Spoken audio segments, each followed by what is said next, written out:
And okay, so now that we have our design of our spinner in the Tinkercad, we can left click to select, and selected items are highlighted in blue like so. And I can hold down the right mouse button and drag to look at it from different angles, just to make sure it looks good from every angle. I can also zoom with a scroll wheel, or you can also use the minus and pluses over here, like so. So, first thing I noticed is that we want to lay this flat. It will print faster and easier that way.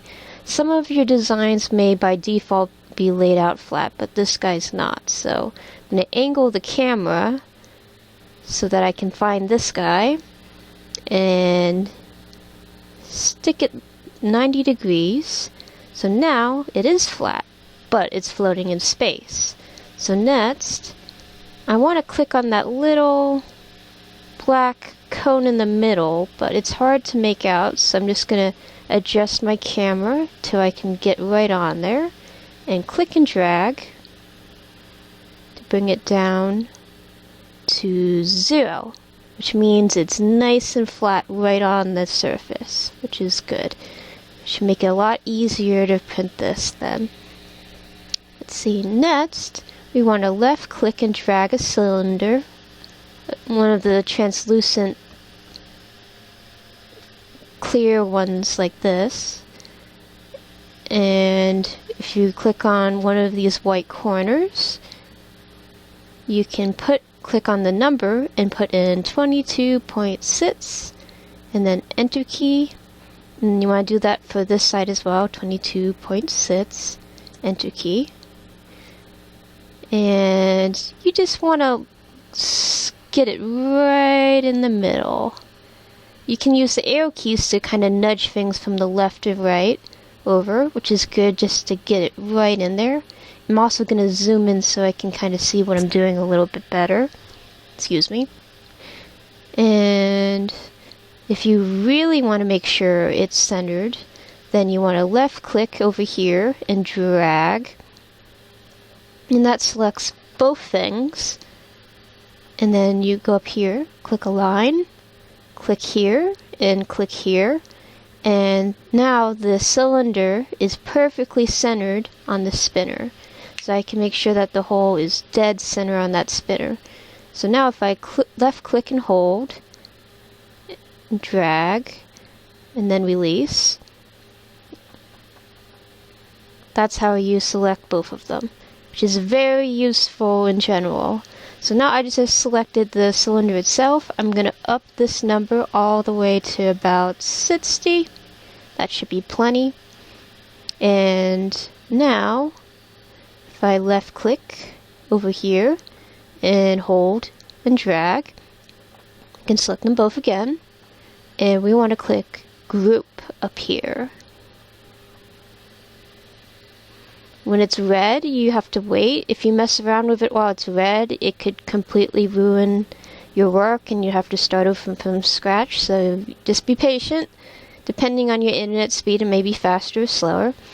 And now you can kind of see what that translucent cylinder did is whatever it overlapped, it ate away at. And in this particular case, it made the hole in the middle of the spinner ever so slightly bigger, so that way we don't have to possibly break the spinner when we're trying to force the ball bearing in.